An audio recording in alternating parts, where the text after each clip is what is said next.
রাসূলুল্লাহ নসিহত শুরু করলেন। শেষ হজ্জাতুল বিদায় হজের তাকবীর ওয়াজ নসিহত বলতে বলতে শেষে রাসূলুল্লাহ বলেন, ক্বালা ইন্নী তারাকতুকুম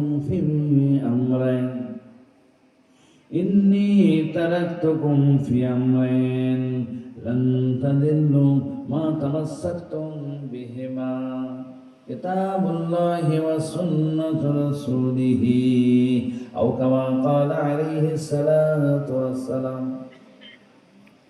আল্লাহ নবী আল্লাহর হাবিব বলেন, আমার ফলোয়ারেরা, আমার সাহাবা সাহাবিয়ারা, আমি রাসূল নিশ্চয়ই তোমাদের মাঝে দুটো জিনিস ছেড়ে যাচ্ছি। আমি হয়তো আর থাকবো না, কিন্তু তোমাদের মাঝে দুটো জিনিস আমি রেখে যাচ্ছি। একটা হলো কিতাবুল্লাহ, আল্লাহর কোরআন। দ্বিতীয় নম্বর সুন্নাত রাসূলিহি, আমি রাসূলুল্লাহ সাল্লাল্লাহু আলাইহি ওয়াসাল্লাম আমার সুন্নাহ। জোরে বলুন না সুবহানাল্লাহ। এগুলো হাদিস বলেছেন রাসূলুল্লাহ। বুখারী শরীফ নানিরাজি গল্প বলছে না, কোনো আলেমের দানে ক্ষমতা নাই, শুকর আল্লাহর দরবারে যে আমার এই রেওয়াজটাকে ক্যান্সেল করে দেয়। রাসূলুল্লাহ বললেন কি সাল্লাল্লাহু আলাইহি ওয়াসাল্লাম, কোরআন সুন্নাহ। জোরে বলুন সুবহানাল্লাহ। আজকে এই দুটো জিনিসকে নেন পাওয়া যায়, আর এই দুটো জিনিস পরিপূর্ণ যদি আমরা নিতে পারি তাহলে এর মধ্যে সব পেয়ে যাবে। রাসূল পাক সাল্লাল্লাহু আলাইহি ওয়াসাল্লাম সুন্নাহ কেন বলেছেন? এই শেষ লাইনের এই হাদিসের ব্যাখ্যাটা আর এক হাদিসে নেন, দলিল আপনার জন্য হয়ে যাবে, প্রুফ হবে। আল্লাহ নবী আল্লাহর হাবিব, দিন দুনিয়ার বাদশাহ হাবিবুল্লাহ হযরত মুহাম্মদুর রাসূলুল্লাহ সাল্লাল্লাহু আলাইহি ওয়াসাল্লাম মারজুল মওতের বিছানায়, আমার রাসূলুল্লাহ অসুস্থ হয়ে পড়েছেন, ক্রমশ রোগের প্রকোপ বাড়তে লাগলো। আমার রাসূলুল্লাহ সাল্লাল্লাহু আলাইহি ওয়াসাল্লাম সুস্থ যখন বোধ করলেন, রাসূলুল্লাহ সাল্লাল্লাহু আলাইহি ওয়াসাল্লাম মেম্বারে রাসূল এসে বসে ডাক দিলেন, ও আমার সাহাবায়ে কেরামগণেরা, আমি রাসূল তোমাদের ডাক দিচ্ছি, তোমরা আসো। সকলে এসে হাজির হলেন।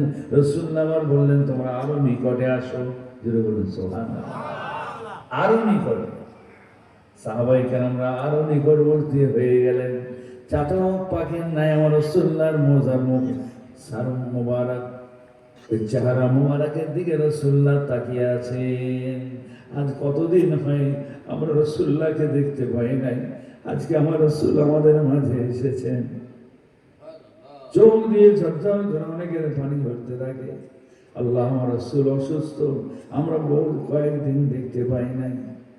রাসূল পাক সাল্লাল্লাহু আলাইহি ওয়াসাল্লাম ওই সময় বললেন, ও আমার ফলোয়ারেরা, ও আমার সাহাবায়ে কেরামেরা, আমি রাসূলুল্লাহ, আমার সঙ্গে হয়তো তোমাদের এই শেষ দেখা, হয়তো আর আমার সঙ্গে দেখা হবে না। আমি হয়তো তোমাদের মাঝে আর থাকবো না, আমাকে হয়তো আর পাবে না, তবে আমি রাসূলুল্লাহ তোমাদের কিছু উপদেশ নসিহত করে যাই, তোমরা সেই মতো জীবনকে গড়বে চলবে। ইয়া রাসূলুল্লাহ বললেন, ওই আপনার ইহুদি নাসারারা, তারা আপনার কবরগুলোকে সব ঘর বানিয়ে ফেলেছে, খবরদার তোমরা কবরগুলোকে ঘর বানাবে না।